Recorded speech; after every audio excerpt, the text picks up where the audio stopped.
David Lutalo manager nasa mutumiddeko manager nasa webale nnyo omulimu gwokukolera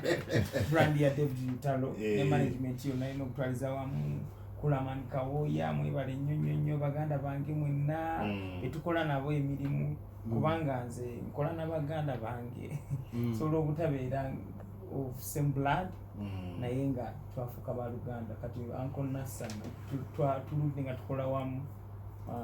ndowooza kumala myaka 10 naye esooka kubeera personal DJ netubeera ffenna under management ya manager Ivan nga nagenda Canada. Manager Nassan namulaba ku gundi ku interview ku press conference akyali musuubuzi w'aba Uncle Nassan sonyiwa tujje Uncle Nassan ku press conference yali e London kuno gwe musemyeyo gwe mwali nali ya papo pate njala story yoko gundi ngogenze ku Wasafi nze nakola ne nani ne Eliza ne nyimba bbiri zonna sinazita katujje Ako David abamuganda David Lutalo edirenge wado inacho nyonyola bwe wali hanesagala nnyo genda hiyo when each time comes kama nate nyimbezo nsaba tuddeko kemabega DJ Nek akayimba ka Sylvia bwotunuli akayimba ka Sylvia yakata oba yakakola specifically yakakola for a campaign ka muntu nga kali customized nga bonakera nogan DJ Nek bampandikire akayimba nga omwana twakoze ki akomyewo taliwo nedda mbadde nkyentegeeza nti okumanya oli wamazima oli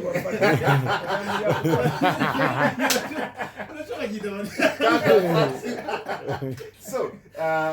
nakola akayimba nga kali very customized tuzze okunona ku kisaawe naye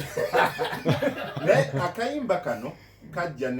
ne kayingira mu public domain abantu ne bakaagala nnyo olowooza kiina wekikoseza okuba nti oluyimba luno baluyita Sylvia tekirina wekikoseza no kyeŋŋamba nti okusinziira engeri gye wageneralizingamu message yonna nebanga omuntu yenna asobola okugirelatingako abantu abo batuyamba ne basangulawo amannya oluusi ne bateekawo aga nga yasasula sente nedda fani awuliriza yawuliza oluyimba nti waluyita Namuleme waluyita linnya lyonna kati ye bw'aba yeeteeka mu kifaananyi ekyo ajjawo gwe wateekayo for example nze nayimba Sylvia oli ye Robina kati ye omwami bw'aba ayimbira mukyala we akayimbaga Robina mazima ogenda oli Sylvia wange amutta mu luyimba nti Sylvia afuuka ekifaananyi ekirepresentinga bonna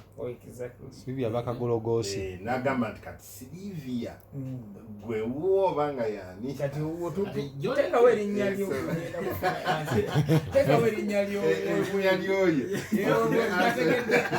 nategeddeko taliyo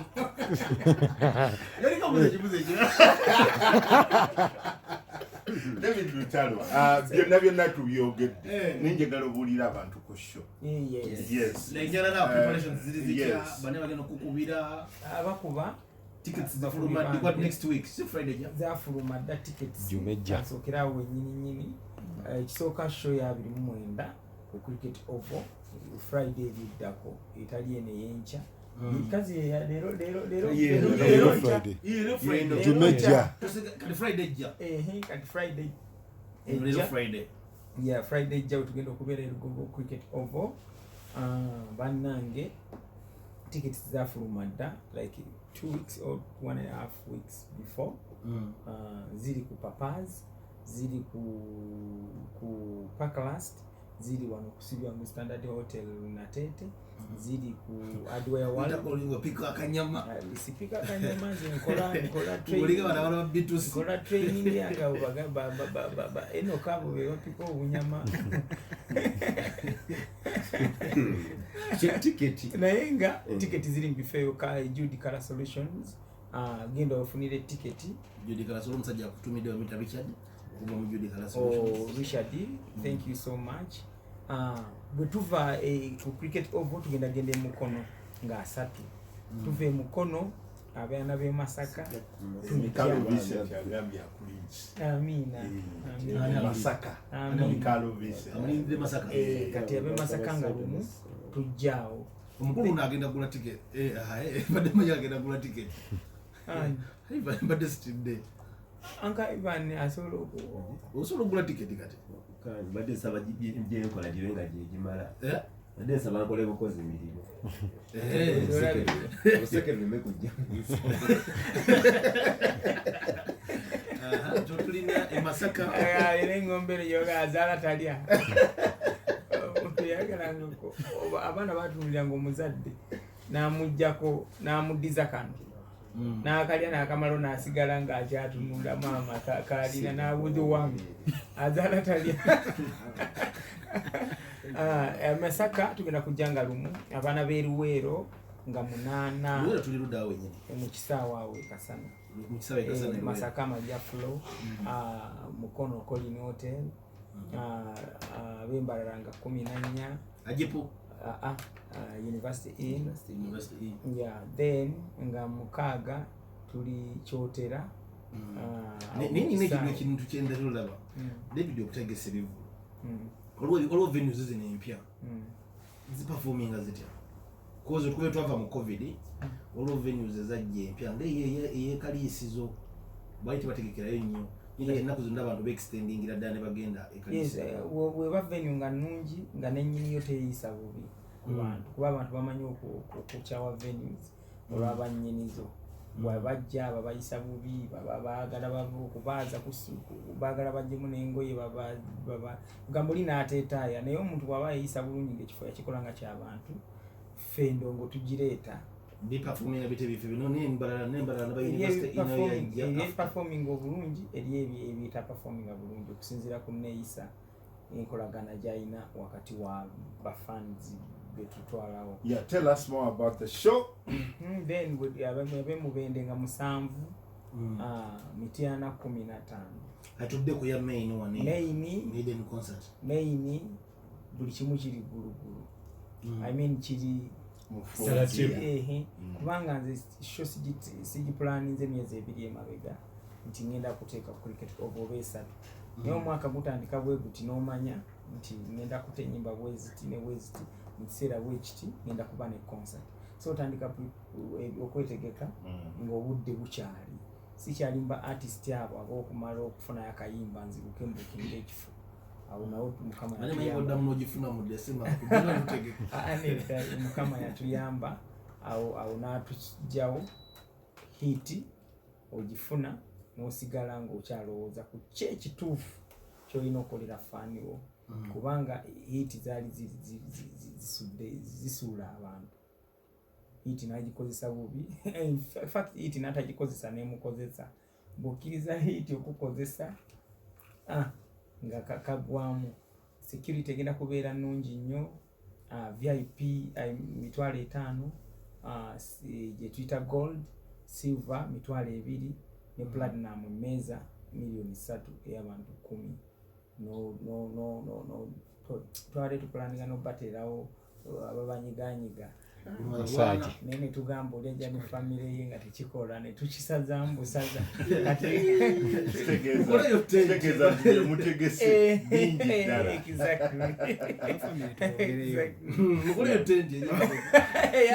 eyabanyigwanyigwa naye nga okusinziira ekyenjagala obasuubiza tetugenda kunyumya nnyo emboozi ate nga gye tuliko wano eyo egenda kubeera ndongo eyaddala kubanga endongo eyaddala abantu banteekamu obwesige njibawe buli mwaka etali yakusaagasaaga eyaddala so egenda kubeera cricket oval nga 29 Friday neddako I mean Friday next Friday yeah okay so shenkoze bayimbe kyebagenda cream abakuwerekeddeko cream kimala cream. Ate togala cream production. Nadi yalumayizo kubera. Tulonda mukafuma. Ngoli bwagamba cream. Oba wagenda ku ssomero bato wagenda ng'okategeera. So ndabona mu biru yayizo kubera wow.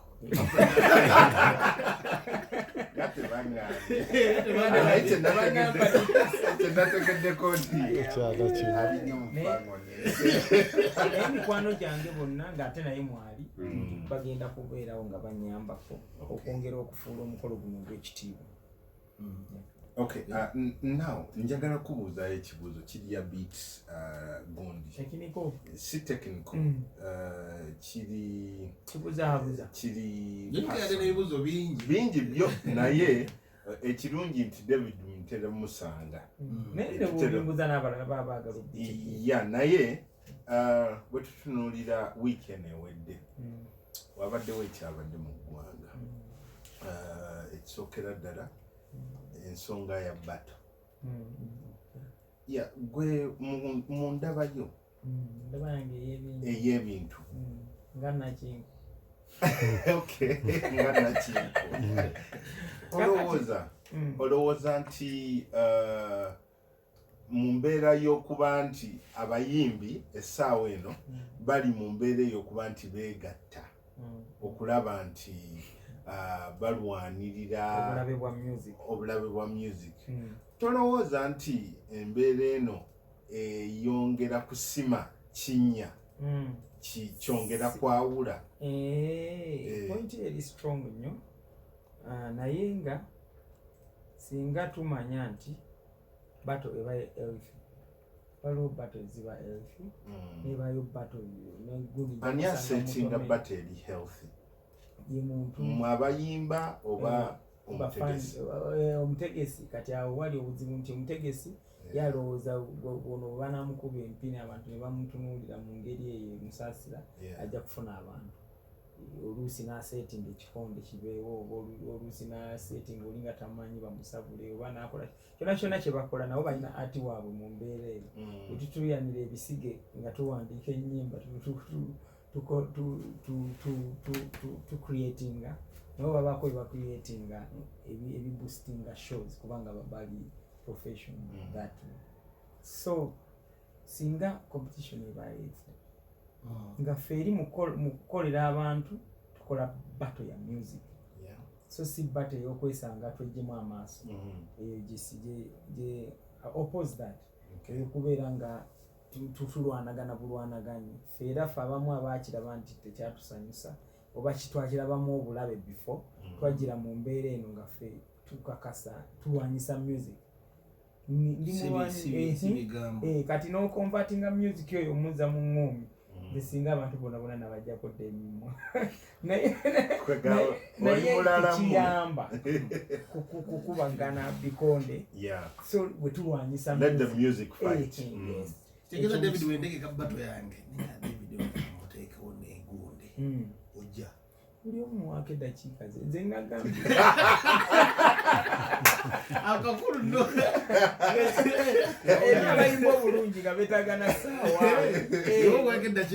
naye nze yena gompadde ne bw'oŋŋamba bugambi Ivan Mulindwa kweyimbyemu ayagala bato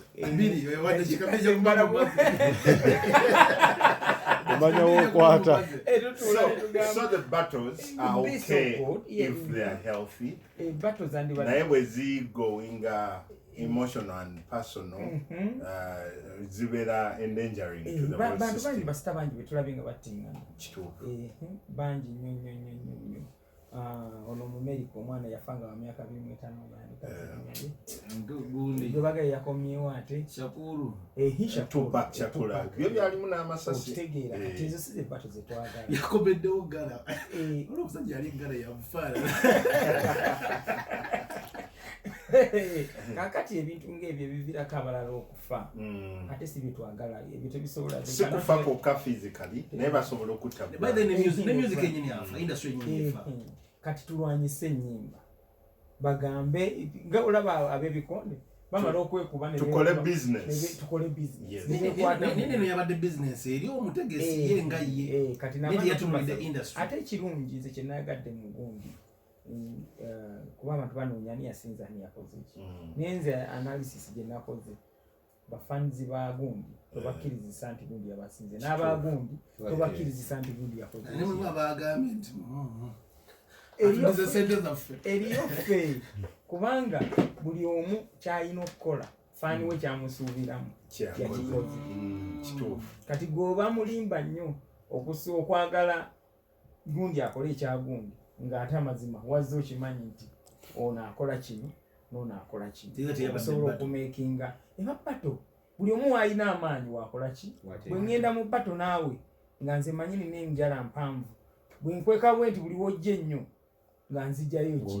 nga ntaagula kitegeeza amaanyi gange gali mu ki buli omu alina okumanya amaanyi ge we gali okuwangula bato. Okay.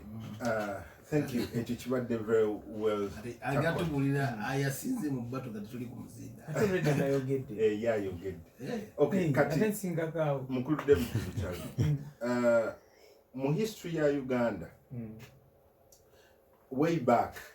tewaabeerangawo nnyo collaborations. Nti tugambe nti Mukulu Livingstone Kasozi yakola ne Paul Kafero, Mukulu Lotfred Sebata yakola ne Basudde, okujjako we twalabanga koloneli nani Matia Luyima, naye ng'eyo yalinganga duet, yalinga duo oba band. Naye ndowooza mu history tulinamu ennyimba ezigenda osigala nga zijjukirwa mu kisaawe ekyo ekyokucollaboratinga. Tulaba David Lutalo ajja akola oluyimba lwe bayita Hellena ne Good Life. Oluyimba olwo lwayogeza abantu ebigambo bingi mu mbeera eya bato. Ani yasinga ani tulabanga wabaawo ekituukawo ekitateranga kubeerawo. Mwozey Radio teyateranga kukkiriza muntu gwayimba naye collaboration kola chorus. Nekirala tulaba Mwozey Radio ajja akkiriza okukola second verse. Ebiseera ebisinga nga yatera okutandika. Nandibadde muna ennyimba ezisinga ennyimba ezisinga kyabaawo si lwakuba Enoka ali wano naye kyabaawo ku luyimba lwa David n'oluyimba lwaba Bitusi siyatandika. Nze muzeeyi saga onyinyonyole lwaki njagala otusigire ku kifaananyi kyali kitya. One, ideation yajja etya n'ekyokuba nti muli into mwali ebiseera ebyo bakirimaanyi nga mwenna amaanyi mugeewulira mukanya mutya okutuuka ku mbeera eno. Kiyambeko omwana ali eyo amanye nti at sometimes ideological differences tezisobola kufuula mulabe wa muntu. So please take us through the journey. Basobodde batya okukola era nze ebimu byempulira nga bimisinga kwekubawo kwa Moses Radio. Moses Radio muntu eyali asobola okuwaliriza ogenda mu studio nga tobadde nga wabadde toyagala n'ogamba nti yakuchallenging somewhere nina ogenda mu studio n'okwongeramu gundi nina okukola kiyuge kati era Mukama muwe ekiwumula ekyemirembe. Tukyamumisinga paka kati ate nze nalwawo okutegeera nti nali mwagala paka ng'afudde kubanga muntu bw'afa waliwo ebintu byolaba n'ogamba nze nali mutya kino kikoze nange nalina obubaka bwe nali njala n'omutwalira omanyi osobola okubeerawo n'ofuna ofe abasaba n'ofuna obubaka ngaoyagala obutwalira nengamba kati nze sinamutandika ntya nti atekola bwoti naye ntya kyokka niwayita akaseera kati nkijjusaamuko naye ekirungi era naye yalimu era Katonda bwakutuma ku kintu mbazizaamu n'ate mu ndungi endala Katonda bwakutuma ekintu abane n'oli bwakutumidde aba amaze omuteekateeka okuwuliriza ekyokoze ekyogenda omuleetera nakiwulirira mu luyimba lwe lwayima Katonda tambula nange kati so Mwozey tukumisinga Mukama akwekimuli eky'emirembe akusonyiwa ebyakusobako byonna. So it is very possible nga mwenna muli ku piiki nemukola kubanga nze bankubira ne bampita twali tukwetaagamu wane eno osobola okuyitako eno ku ewaffe neŋŋamba it's very okay kanzije nenvuga nengendawo tebaŋŋamba nakye tugenda kukola kakati nze nawulira mbu waliwo mpaka nga bagamba Alan waliwo gwe bayita Alan Chiwa then nga bagamba no one can asobola okuchallenginga Mwozey vocally what byonna kati gu Alan n'abagamba waliyo nze omuntu omu gwe mmanyi asobola okukola ki najja ne mulabawo kopo ki mulaba enjawulo yaho mpaka wezagira kukuba akasimu kandi kumpi nenkakwata babasanga mu mbeera ki nabasangawo bulungi ebaŋŋamba twagala tugende wanashwanda oluyimba kunzitsuke mbadde nina tuwa gye ŋŋendamu naye ŋŋenda waggulu tusobole genda ne tukola then nze nengenda after otambula ongaludde netutuuke ewa producer tracker yaliwo ndowooza oba ayinza okuba either yacreatingirawo tracker kubanga twafuna melody netugimuwa nakuba tracker then Good Life ne bagenda wabweru nebeewaamu mu biseera by'okwewamu track ewedde kati twalesemu idea ya chorus Hellena buli omu ng'agiyimba ayinza n'okuba Moses yaleeta idea yayita lead Hellena nze nengamba nsaba busabi mu chorus buli omu yateekamu kyekyalina okukola kinze nenjira kati buli omu n'agiyimba then ne bagenda nensigala nga mpandika verse yange nenjimala ne baŋŋamba togenda nga nawe toyimbye mu chorus in fact Moses yali agiyimbye ne baŋŋamba nawe genda ng'okoze eki ng'ogiyimbyemu tusobole okubeera na buli kimu tuleme kuddamu then nange nenjiyimba mu nnyimba yange niteekamu ne answer zonna noli nayimba nateekamu ne answer kati nze nagenda oluyimba lwagenda okudda nga chorus yange nina kyenjagala vasio kuba wowuliriza vasio you can literally tell nti one you were ready for radio kati ku nsonga eyo bw'omanya nti kati nze ekyanzikira mu bwongo bwange nga mpandiika oluyimba luno nagamba nina okukyuzinga either mujjako kyakola bulijjo kubanga yali amanyikiddwa ng'omuyimbi ayita waggulu neŋŋamba kitegeeza oba si ekyo nempita wansi nenkimulekera obwongo bwange ne buŋŋamba mugjeeko kiri kuba ayita waggulu yajja kunoonya ewalala biseera ebyo nga mu bwongo bw'owuliriza opening statement ogiyita waggulu nga that was radio ng'ayagala nnyo attention seeking statements kati gye wakola yennyini nawulira nenga omusajja ono yali ready for radio ng'ayagala amukakanye yatuuka okuyimba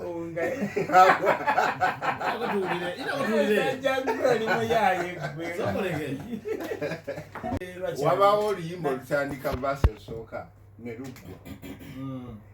naye ate otunuulira radio yamanya nti bw'acounterreactinga ku luno yasalawo okukola kye bayita repetitive repetitive ya muvasi ye atuuka ekiseera amanya nti kati bwekijja mu wording ulira bwekijja mu wording sigenda kuvuganya na kasajja kankakole ki kankate okitegeera n'asalawo n'akola repetitive phrases eza stickinga mu bwongo bw'abantu okukakasa ekyo kyennyini nti kati abantu abasinga bakola collaborations naye tebamanya d lwolina complimentinga mulala buli omu ajja with their what with their style with who they are ne batamanya nti with a collaboration china kubeera the two of you trying to work together to fit into nti radio yamanya nti kati omusajja apakidde ekigambo naga akankisale kati tutule verse ya radio okay asoka tufune verse ya radio si kibi kinga kwete oluyimba okutama ati kyazaako wano kyekivaako obuzibu kati olaba nze mulimba lange olupya nagize emirundi ng'ena abalala mbalaba naye tebamatiza nzikiriza ekyo na point nziddamu nga bwe nzikiriza kubanga zabadde entuufu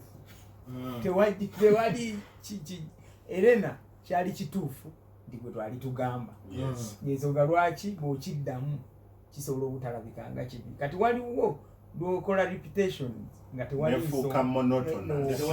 lwaki okiddamu bannange bwe twagenda e Masaka bannange bwe twagenda e Masaka kitegeeza tolina nsonga lwaki okiddamu otunyumiza ki ekyali e Masaka tulinda otugambe bwe mwagenda e Masaka mwakola ki twalya gonja oli bannange bwe twagenda e Masaka oli agamba kijeeko tekirina nakye tutuga Mami Pauline abuuza when are you coming to the US? Yes, I think we have a valid agreement with a certain promoter. So it's soon, eh? Yeah,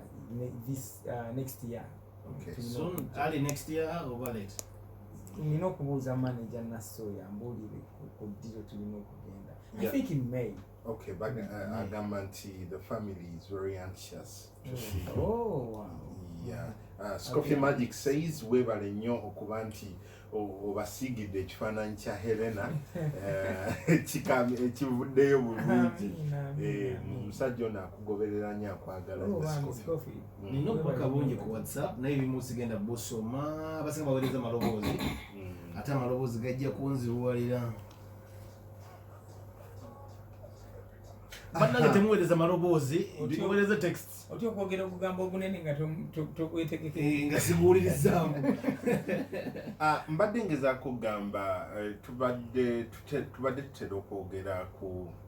duo ya Good Life ndowooza kankifune mu perspective yo ku mukulu oyo gwe bayita Douglas Mayanja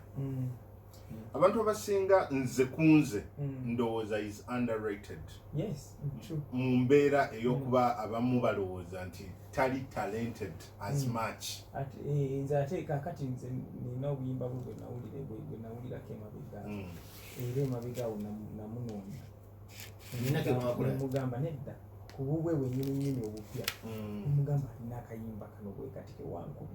why don't you release it? It's really a nice song, eh? Kakati omuntu bw'akola ennyo n'akola nnyo ebyo naffe bijja tutuukako babitutuuseeko gwe nange n'oli nti omuntu bw'akola ennyo n'akola nnyo n'alaba nga nkoze n'atasiimwa nga bw'alina kusiimwa getting frustrated agamba nti nze yejjako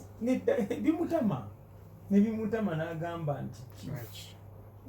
era mwebale kola program nga temuvuma artist wabula mubazaamu maanyi mubalaga obulazi bw'oba ngamba nti David Lutalo ina kola board komanya ko kiba tekyetagisa ongambye obedde abantu abamu akubuulira n'agattako mbuulira bubuulizi nti ogwana kukola bwoti togattako ate kikola kino so ekyamazima olaba mwami Douglas nasooka ne mbagamba kati ebyaddagala asanya abikola njala nsula ejinja mu kisaka yefuna ngamba oyo omulaba alinya ku microphone tekeji agenda kuba vaasi zazimazi era nzisa kuba nagenda nendeka nga oluyimba lukoze eki naye nagenda okudda ngera yakubye ebintu nga bwe twadde tusuubira okukola ki luno temusima bamuwandiikira anti nange kyenali ndowooza yeekubira tteeke ye ate abantu by the way kino kibeere ku record abantu balowooza nti radio yawandiikiranga nange bwe nali ndowooza munange Douglas yewandiikira ebintu bye akubadde nina muloko oluyimba lwe bakola ne Batanda Boys muganda wange kuba bakwata video yali ya studio buli omu ng'atudde mu nsonda ye erikopa bigezo is a one taker atali very fast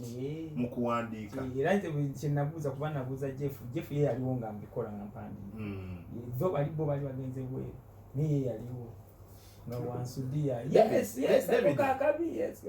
osobola ku flavor yo ne gundi ne Douglas ogiraba otya gwe nga gwe Katonda abagiwadde omukisa ekola wabaganye era egaana naye nga tusobola oba olaba Douglas aye kalina kyayagala naye nga batina basobola okimuwa no nze nsuubira nti emotional attachment gye yalina ne munne otyo muaffecti obeera awo n'ogamba kali kungisinga waali yes n'ekirala asobola okuba omulungi nga amaze oteekawo melody yes kakati ng'oli yali melody ng'ateekawo melody buli dakiika nga ye bwe melody ebeerawo yenajja n'atabula kati ate ng'oluusi coming up ne melody egira kireeta obuzibu kubanga oli yali munoonya wa melody olina partner anoonya melody buli dakiika tekisobola kubeera nga kikuwa emirembe nga taliiwo but it's so good very good so good Lutalo tugenda kwerekereza ndaba obudde bukukutte naye nga tulina bingi ebyokwogera ebiseera tujja byogera mpola njagala oyogera onyikize ku show kati kitegeeza tugenda kufuna mu version nga tumaze show zonna naziweddeyo netutalwawo kubeera nga ki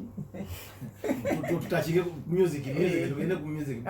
kitegeeza ngamba gwe okumpita netutalwawo nnyo oli olowooza lwonompita nzije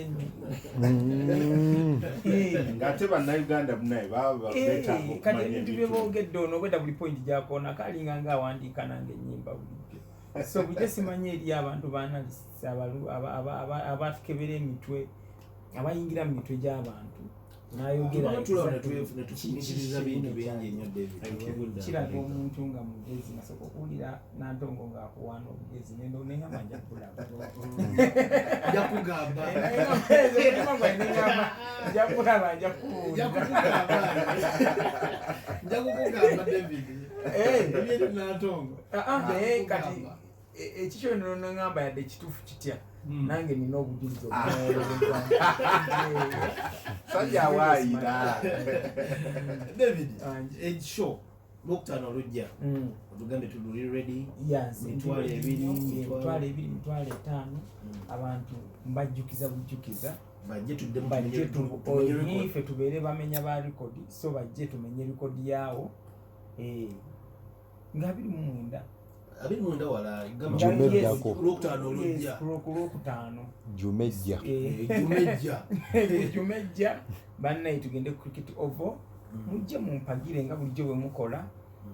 bafanzi ba David Lutalo mumanyi bwe mukikoze n'akajanja nga bulijjo nze nange sigenda ba disappointing afe tugenda kutuula ojja tulabira ku mmeeza esooka John yaguze table era nkirabira ne ku ngeri gye batwalamu tickets balaga nti bajja kuwagira kubanga ekyamazima koze ziri luda ziri ku passport yes you're right Judy Color Solutions gundi mu Hardware World ne Sibyangu Standard Hotel wali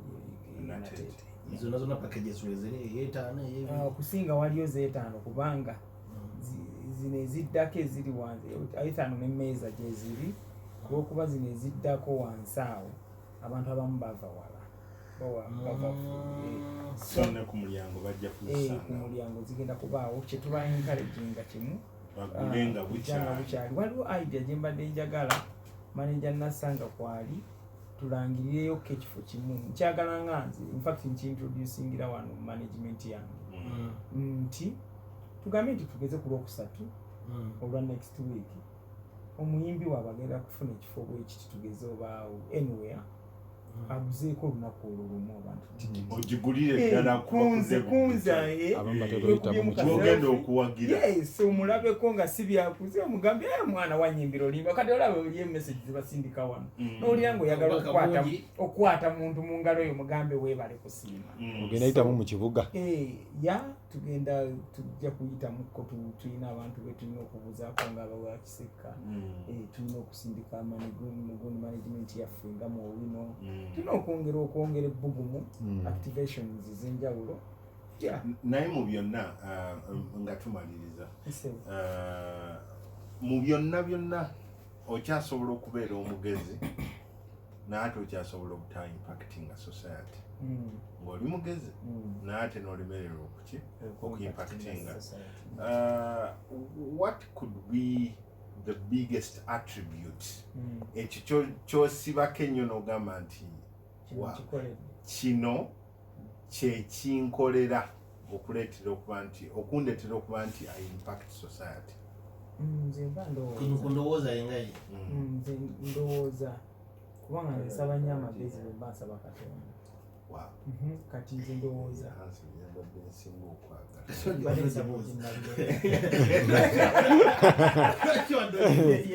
nedda omanyi buli muntu abeera amaanyi ge we gava okitegera kizibu nnyo okukola ekintu nga sikulembeza Mukama Katonda naye okikkiriza nti waliyo bali nga ajja kugamba nze nkuba ndi mubi nze amaanyi gange nzikiriza